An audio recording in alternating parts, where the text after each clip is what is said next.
Sin avance en suma de la fraternidad universal, esta logia está decidida a influir con todas sus energías en las luchas políticas y sociales de nuestro país, con un contenido y tendencia marcadamente socialista. Y además, que teniendo en cuenta que los momentos actuales son de liquidación, de subsanación de errores del pasado, es necesario que la masonería vuelva por sus antiguos fueros y, desentrañando y completando el estudio filosófico de sus rituales y de su contenido esotérico, constituya un manantial inagotable que alimente esa labor política y social. Declaraciones de este tipo apenas se entenderían si hiciéramos abstracción del momento cronológico en que se están produciendo. Y lo que se está produciendo es nada más y nada menos que el impacto de la Primera Guerra Mundial, de la Revolución Rusa o, en el caso de Andalucía, los efectos de ese periodo de intensa agitación social que fueron los años del llamado trienio bolchevique. No se entienden declaraciones si no las insertamos en su contexto y si no tenemos muy en cuenta que esa tendencia intervencionista en la vida política y social de la logia de Martínez Barrios representaba en realidad un intento bastante baldío de reconducir las relaciones laborales hacia la moderación y la erradicación de la creciente violencia que estaba acompañando a la conflictividad laboral desarrollada tanto en Sevilla como en la Andalucía de aquellos años. En cualquier caso, está claro que la politización de la logia existió. En enero de 1920 el taller acordó apoyar en las próximas elecciones municipales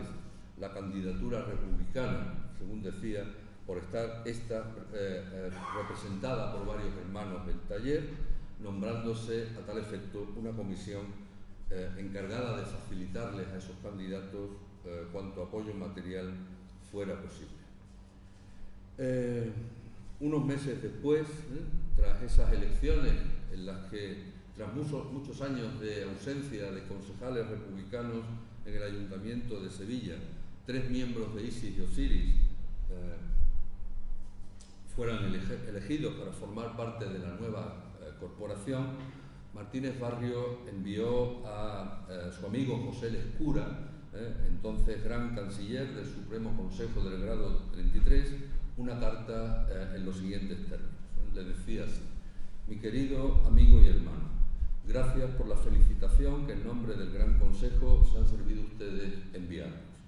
No necesito usted decirle que González Tatabur, Hermenegildo Casas y yo llevaremos al Ayuntamiento las inspiraciones de nuestra institución, convencidos como lo estamos de que el primero de nuestros deberes es el de lealtad a los principios masónicos. Advierta usted, querido amigo, cómo nuestro taller va cumpliendo su misión y programa, interviniendo la vida social, saturándola de nuestras doctrinas y dando a los desorientados grupos de izquierda cauce y disciplina para que inspiren confianza a la opinión pública de la ciudad de donde actúan. Lo que lamento es que la complejidad de esta obra no está servida por aquellos medios materiales que acortan los términos, las distancias y las dificultades. Pero de todas suertes lo que hay que hacer se hará, y más tarde o más temprano lograremos total victoria. Unos años después, con motivo de las elecciones a diputados a Cortes de abril de 1923, la logia Isis y Osiris decidió apoyar la candidatura de Martínez Barrios, que fue quien realmente ganó el acta de diputado en aquellas elecciones, aunque las triquiñuelas caciquiles le despojaran de lo mismo. En estos años, previos al golpe de Estado del general Primo de Rivera, Martínez Barrios trabajó lo indecible a favor de una reforma en profundidad de la Constitución y estatutos del Gran Oriente Español. La logia Isis y Osiris llegó a enviar una delegación a Madrid con el propósito de exponer ante los directores del GOE, decían, la aspiración de todos los masones de Andalucía tendente a descentralizar la vida del GOE y a espolear la actividad masónica, emparejándola con aquellas otras manifestaciones de la vida civil de España dignas de aplauso y seguimiento.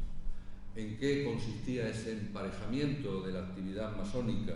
con otras manifestaciones de la vida civil, lo expuso con toda claridad unos meses más tarde, Martínez Barrio, en una carta dirigida a Amado Zurita, de la Gran Logia Regional de Canarias, en la que le decía lo siguiente: lo mismo que ustedes, idénticamente que todos los hermanos de provincia, creo que la masonería española debe proceder a su rápida reorganización y cohesión. Lo pide a voces la situación difícil de la patria,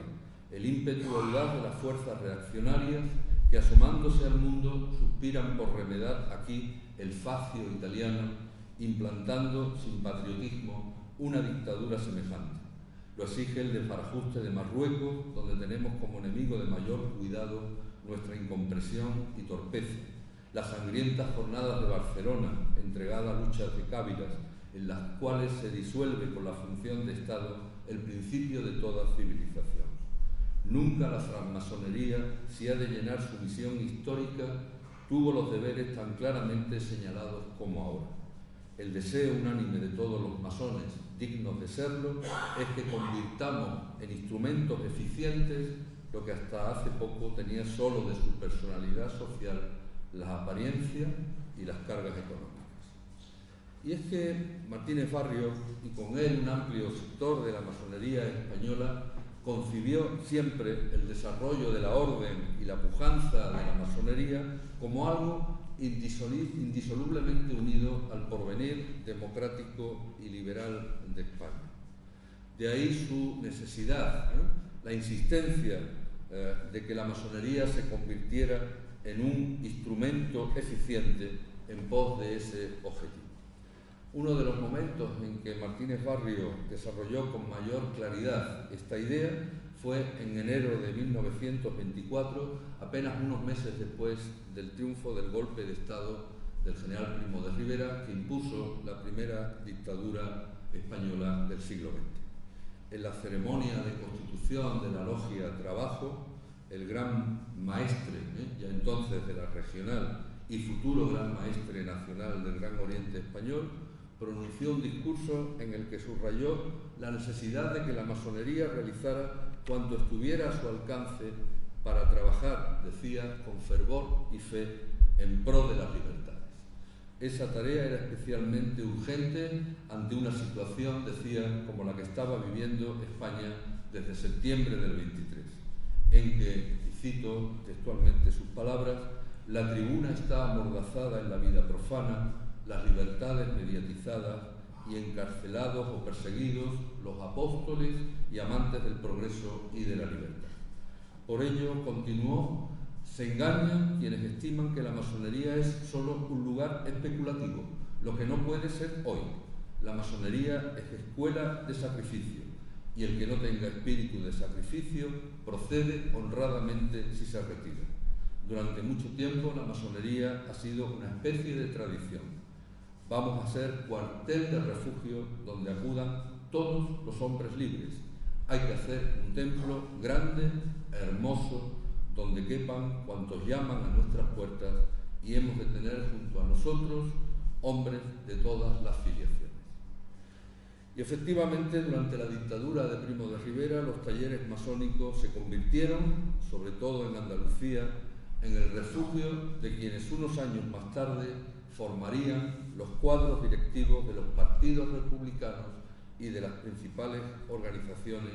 de la izquierda española. Incluso aquella acusación de Lerroux, afirmando que su lugarteniente había utilizado a su partido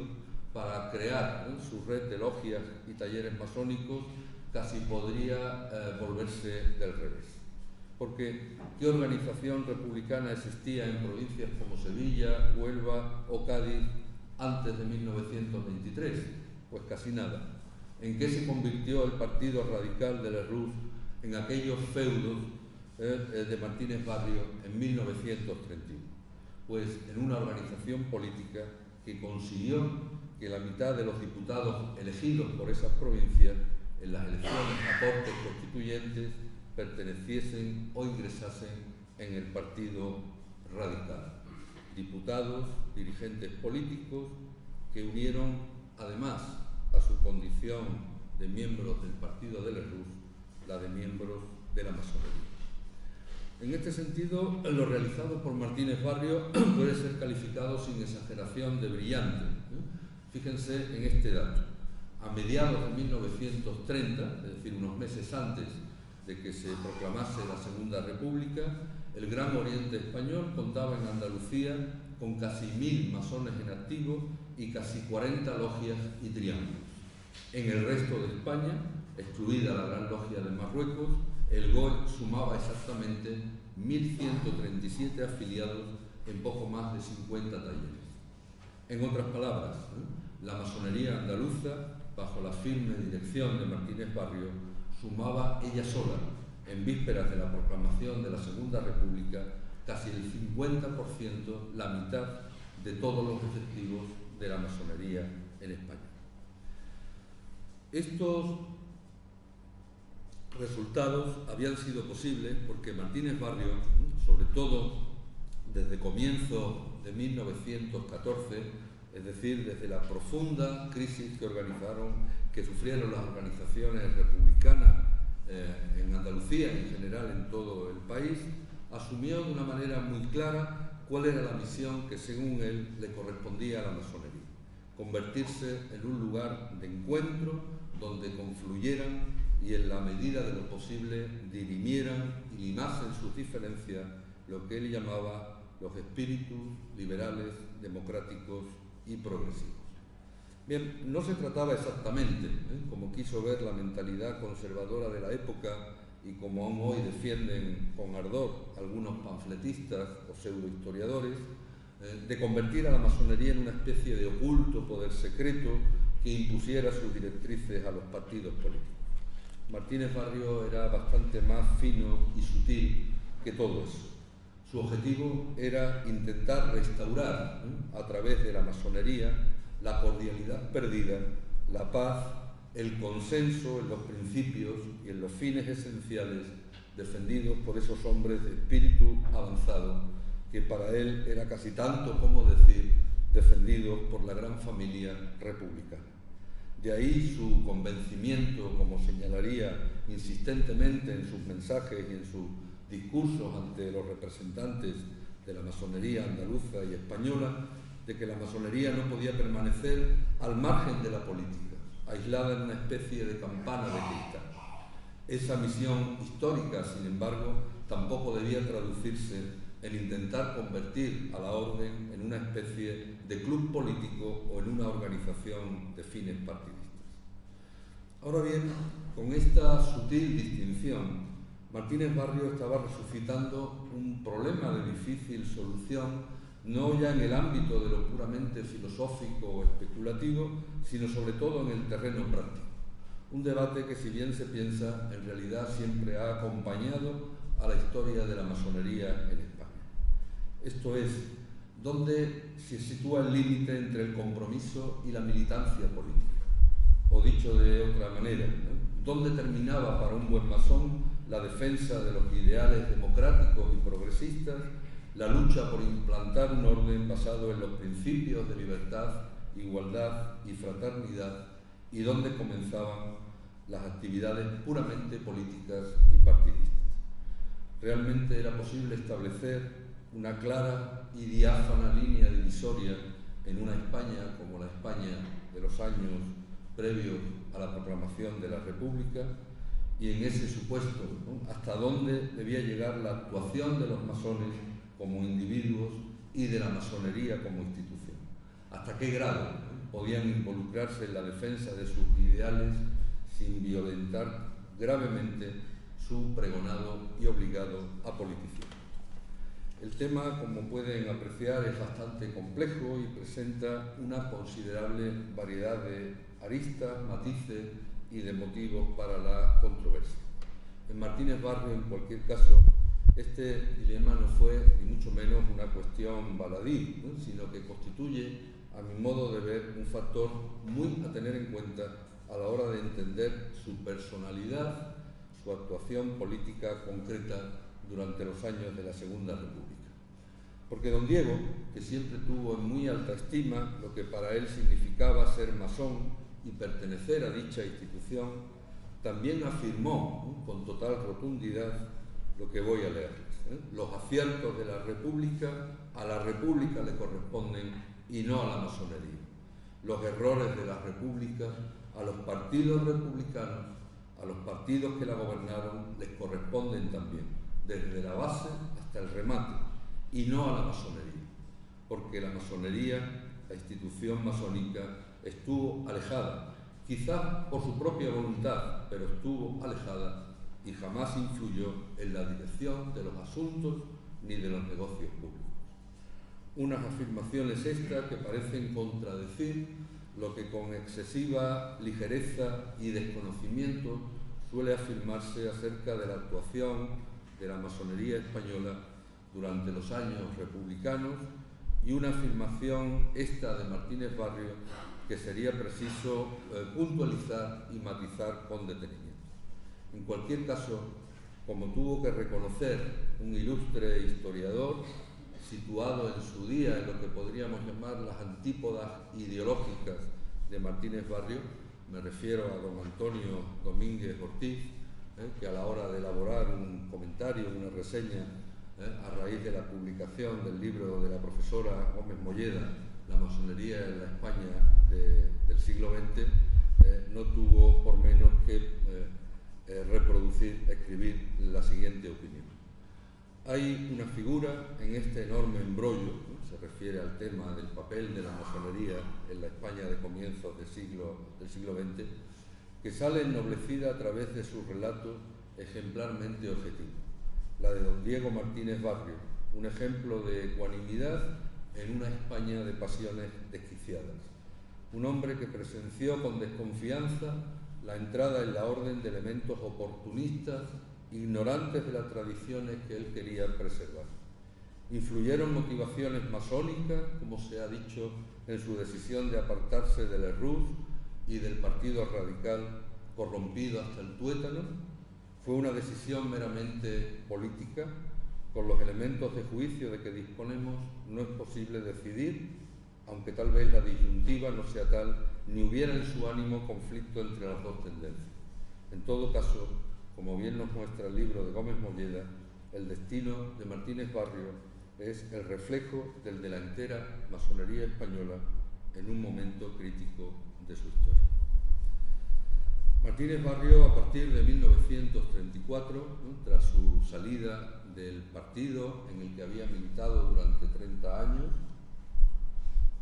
una decisión que tradicionalmente siempre se ha achacado a la influencia de la masonería, olvidando, por ejemplo, que fueron mucho más los diputados masones del Partido Radical que se quedaron con Lerroux que los que abandonaron el partido. A partir de 1934, y casi coincidiendo con su renuncia a seguir participando de esta organización, Martínez Barrio presentó su dimisión como Gran Maestre del Gran Oriente Español. Las palabras con las que presentó su renuncia creo que son también muy representativas de su mentalidad. A partir de ahora tengo que hacer una política dura, no de moderación. Si triunfo, la masonería triunfará conmigo. Si fracaso, no quiero arrastrar conmigo el fracaso de la institución. A partir del 34, Martínez Barrio se convertiría en uno de los principales impulsores, junto con junto con Azaña y con Indalecio Prieto, de lo que dio en llamarse el Frente Popular, esa candidatura organizada cara a las elecciones que acabaría convocando el presidente Alcalá Zamora a comienzos del 36, una candidatura que en realidad era una reedición, una vuelta a lo que en gran medida había sido la conjunción republicano-socialista de abril del 31, que hizo posible la llegada de la democracia y la proclamación de la República en España. Martínez Barrio participó durante esos meses en infinidad de actos políticos, no solamente en Sevilla, sino en toda España, como principal impulsor del Partido de Unión Republicana, que es el partido que fundó tras abandonar a Lerroux. Tras el triunfo electoral ajustado del Frente Popular, Martínez Barrio alcanzaría un nuevo peldaño en lo que podríamos llamar su currículum político, Piensen que estamos hablando del único español que yo conozca que a lo largo de su vida ha desempeñado las 3 más altas magistraturas del Estado, ¿no? Martínez Barrio fue presidente del Gobierno en noviembre del 33, fue presidente de las Cortes, elegido curiosamente con el voto unánime de izquierdas y derechas, tras las elecciones de febrero del 36 y tras la destitución por las Cortes como jefe del Estado de Alcalá Zamora, tal y como establecía la Constitución del año 31, Martínez Barrio pasó a desempeñar de manera interina la presidencia de la República. Seguramente no quiso perder la oportunidad de, en las semanas que iba a desempeñar ese cargo hasta la elección de Azaña como nuevo jefe del Estado, de venir a su ciudad con motivo de la Feria de Abril del 36, acompañado además por el presidente de la Generalitat de Cataluña, don Luis Companys, que acababa de ser liberado. Companys fue detenido en octubre del 34 junto con los miembros del gobierno catalán y encarcelados hasta el triunfo del Frente Popular en febrero del 36. Fue la última vez que visitó su ciudad. Tras la guerra iniciaría un exilio, ¿no? Aunque él la palabra exilio no le gustaba, él se sentía un desterrado, ¿no? Un destierro en el que consumiría pues los últimos años de su vida. En 1939, como decía al principio de la intervención, llegó a México, lugar de acogida de la mayor parte de los dirigentes republicanos obligados a exiliarse. En 1943, y acompañado por el general Miaja, realizó una gira por diversos países americanos, a la que corresponde esta fotografía que tienen a la derecha, que es, que yo sepa, la única fotografía que hemos podido localizar con Martínez Barrio luciendo un mandil masónico, ¿no? Es una reunión que tuvo lugar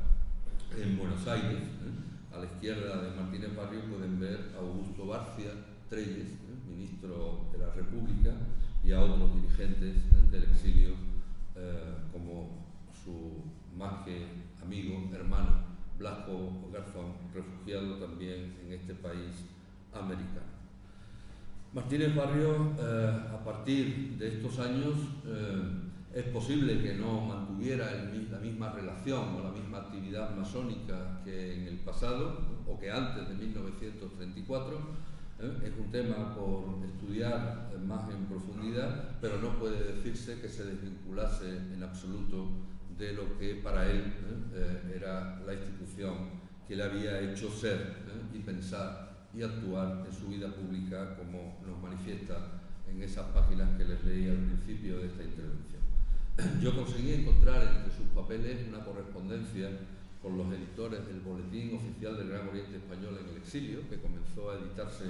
ya en los años 40 en México, una correspondencia en la que, tras diversas y reiteradas peticiones, Martínez Barrio accede a, de vez en cuando, enviar escritos, ¿no? Artículos a ese Boletín del Gran Oriente Español en el Exilio, con la condición de que nunca apareciera su nombre como autor de ese artículo. Sin embargo, en otras publicaciones, como la Gaceta Masónica editada en Costa Rica, sí que escribió, ¿no?, en ocasiones diversos artículos como este, muy interesante, dedicado, según él, a la misión que la masonería debía desempeñar en América, y que no puso obstáculos a que apareciera firmado por su nombre. A partir del 45, la figura de Martínez Barrio adquiere un especial protagonismo entre lo que es las fuerzas políticas del exilio. Desde el año anterior estaba claro que la guerra mundial, la Segunda Guerra Mundial, iba a acabar con la derrota de las potencias fascistas, lo cual hizo posible el hecho milagroso de que las diversas facciones en las que se hallaba dividido el exilio republicano español decidieran actuar mancomunadamente para formar unas instituciones, un gobierno que pudiera presentarse y que sirviera de portavoz ante la futura nueva sociedad de naciones, que es lo que conocemos como la Organización de Naciones Unidas, que se crea en la Conferencia de San Francisco en 1945. Esto hizo que Martínez Barrio se convirtiera, a partir de agosto de ese año, en presidente de la Segunda República Española en el exilio, tras la reunión en Ciudad de México de más de un centenar de diputados de las últimas Cortes elegidas en nuestro país, las Cortes de 1936. Es verdad que una gran parte de los diputados del Frente Popular habían sido asesinados durante la Guerra Civil, pero aún así, en agosto de 1945, un centenar de estos diputados supervivientes, con el apoyo de otra treintena de diputados dispersos por diversas partes del mundo, acordaron pues proclamar a Martínez Barrio, presidente hasta entonces de las Cortes, como presidente de la Segunda República Española en el exilio. Un Martínez Barrio que pasa a convertirse en la figura visible de esos cientos de miles de españoles obligados a abandonar su país pues para no acabar frente a las tapias de un cementerio. En marzo de 1946, el gobierno francés, a diferencia de la actitud que el gobierno francés había tenido en el año 39 con los republicanos españoles, no solamente invitó a Martínez Barrio, a las Cortes españolas, al gobierno presidido por José Giral, a establecerse en París, sino que incluso les cedió varios emblemáticos edificios en la Rue Poincaré, en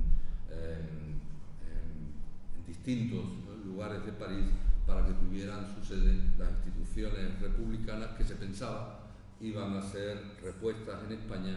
puesto que en la cabeza de pocos demócratas cabía la posibilidad de que un régimen como el de Franco, impuesto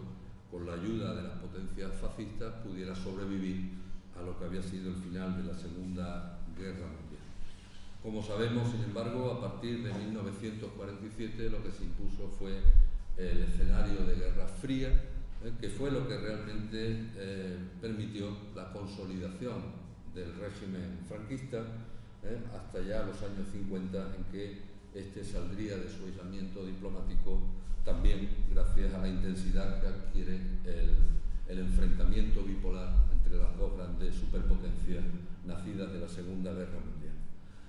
Martínez Barrio se convierte así en el presidente cada vez más solitario de un exilio sin fin,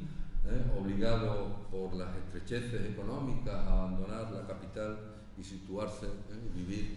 establecer su domicilio cada vez más a las afueras de esa gran ciudad. En 1962, el 1 de enero de 1962, fallecía en un restaurante de París cuando celebraba con una pareja de amigos el almuerzo de Nuevo Año. Ahí tienen alguna fotografía del lugar donde descansaron sus restos, en Saint-Germain-en-Laye, hasta el año 2000, en que el Ayuntamiento de Sevilla, con el apoyo y la iniciativa de otras instituciones de la Andalucía democrática, decidieron trasladar sus restos a nuestra ciudad, los restos también de su mujer, de su cuñada, que prácticamente vivieron siempre juntos en los años gloriosos de la Segunda República y en los años de estrecheces del exilio. Creo que para terminar, nada mejor que volver a escuchar algunas palabras de Martínez Barrio, algunas frases que creo que lo retratan bastante bien y que incluyó en uno de los fragmentos de su testamento. Unas palabras que dicen que creo en Dios, y en donde pide que cuando muera se trasladen mis restos al cementerio de San Fernando de Sevilla, para que en él procedan a su definitiva inhumación. Y unas palabras que creo que constituyen toda una declaración de su talante y de su personalidad. Deseo que al morir se envuelva mi cuerpo en la bandera española de la República. Durante mi larga vida he sido leal a la patria, a la libertad y a la República. Los servicios prestados pertenecen al juicio de la historia. Los propósitos fueron rectos y desprovistos de odio hacia el adversario. Esa ha sido y es mi tranquilidad. Muchas gracias.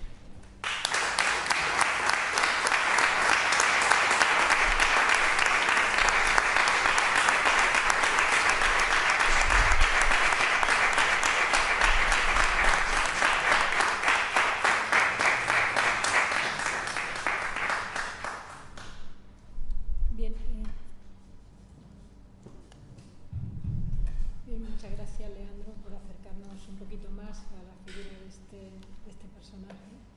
don Diego Martínez Barrio. Un personaje que nació muy humilde, que tuvo que dejar el colegio a los 9 años y sin embargo llegó a los máximos cargos, tanto políticos como masónicamente, ¿no? Bien, vamos a abrir el turno de preguntas y me gustaría empezar con una. ¿Cómo llegó? Porque yo he oído alguna información de cómo pudo él instruirse para luego hacer los discursos que hace y para dar las conferencias que daba. Pero ¿hay algún documento, hay algo que diga cómo se instruyó y cómo llegó a ser lo que después fue sin tener, digamos, apenas con 9 años, apenas podía saber leer y escribir y poco más, ¿no? Bueno, hay en este libro que les comentaba antes, titulado ¿Por qué fracasó la República?, hay unas páginas preliminares muy escasas en las que él, son las únicas en las que prácticamente él habla de sí mismo, ¿no? Él cuenta un poco cuál fue el origen de su conversión del anarquismo al republicanismo y dedujo del republicanismo a la masonería. Martínez Barrio empezó su actividad, como ya les digo, con unos 15, 16 años, es cuando comienza a publicar artículos de opinión en la prensa anarquista de Andalucía, y él cuenta que en su evolución tuvo un papel fundamental el conocimiento que trabó con el jefe de la unidad donde cumplió su servicio militar. Su servicio militar lo cumplió en no sé qué batallón de cazadores, que tenía su sede, su guarnición en Ronda, y cuyo coronel era un hermano de un conocido dirigente republicano de los años del sexenio revolucionario. Es difícil entender muy bien cómo un recluta consiguió trabar amistad con el coronel del regimiento donde cumplía el servicio militar, pero él afirma en esas páginas preliminares que la amistad con este hombre pues fue fundamental para que él decidiera abandonar el anarquismo y decidiera convertirse en republicano. Sobre su propia formación, hoy día nos puede parecer bastante sorprendente, el que un chico que a los 9 años tiene que abandonar el colegio pues para entrar a trabajar como aprendiz en una panadería, pues llegara a tener un nivel de formación, de expresión, que ya quisiéramos tener no de muchos de nuestros estudiantes universitarios, sino que ya quisiéramos tener muchos profesores universitarios. Él cuenta que devoraba prácticamente todo lo que caía en sus manos. Esa era una de las ventajas de que no hubiera televisión ni internet en esta época, pero en realidad no es un caso excepcional. En la España de esa época, lo que hoy era una palabra que tiene un cierto rintintín, la de autodidacta, era sin embargo algo muy habitual. Jóvenes que querían adquirir conocimiento, que querían adquirir una cultura y que como no tenían posibilidad de estudiar, pues asistían. Él curiosamente cuenta que una de las cosas que más le gustaba era asistir a los sermones que un célebre canónigo, integrista, reaccionario a más no poder, cuyo nombre luce en una calle que tenemos muy cerca de aquí, Mateo Gago, pronunciaba en la Catedral de Sevilla. Por supuesto, él estaba en contra de todas las ideas que defendía este señor, pero le fascinaba, él aprendía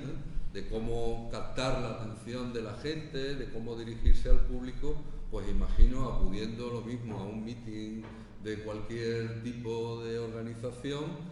que acudiendo a los sermones de tal o cual canónigo, ¿no? En cualquier caso, él en esas páginas sí cita algunas de las obras que leyó